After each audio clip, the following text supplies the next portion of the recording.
Hello everyone, welcome to Best Recipes with Sharon. Our recipe today will be a nice little treat while peaches are in season. Let me show you how to make these peaches and cream cheese muffins.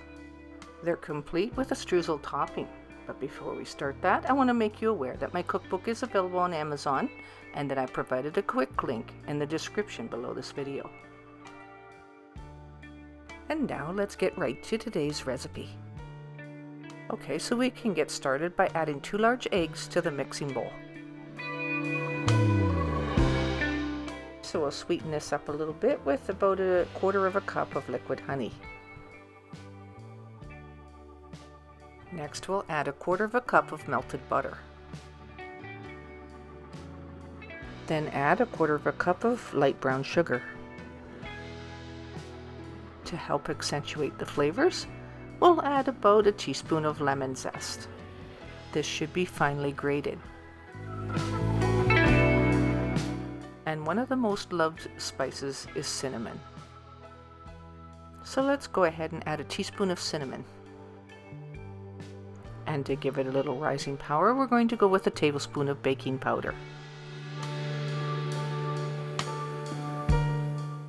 Then we'll add 1/2 teaspoon of salt.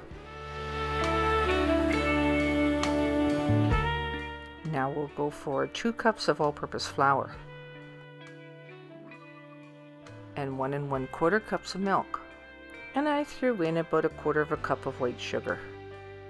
And mix that in a little bit, and then we'll go for some all-bran cereal. This will help to give it a little bit of texture and flavor as well. I'll add a little fiber to it. So let's go with about 1 1/2 cups of this all-bran cereal. If we have that all mixed in, we'll look at adding some peaches. I used canned peaches. So we'll just take that and drain off the juice. Then place your peaches on a cutting board, and with a sharp knife you'll cut them into small cubes. I used probably close to 1 1/4 cups, 1.5 cups. I think that was maybe a little bit much. I would probably decrease that to 1 cup. My thought was, well, I have a little bit of peaches left, I might as well just throw them all in. At this point you'll definitely need a large spoon in order to finish mixing it. And finally we're going to look at some cream cheese. This stuff looks so pure and clean, doesn't it? Anyway, we'll cut it in slices and cut it down into 1-inch cubes, again using a sharp knife.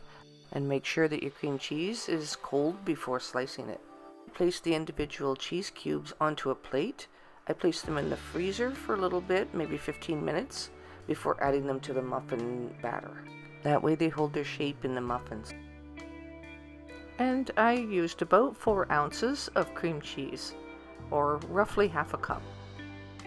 You can see here that I chipped it off the plate, and that's because it was frozen onto the plate, but it's a lot better than it being mushy and then it all sticks together.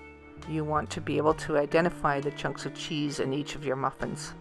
Alright, so we're ready now to place it into the muffin tins, and I'm using the silicone ones because it's so much easier to get them out of it.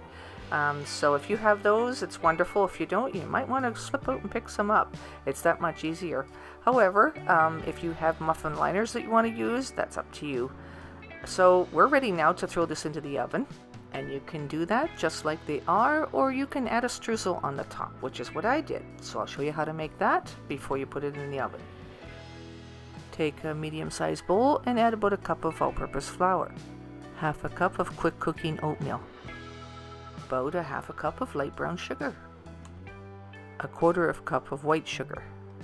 I had a little bit of melted butter left over, so I threw that in, but it's best if you have cold butter and just cut it in cubes like this. So you need a good 1/2 cup of that.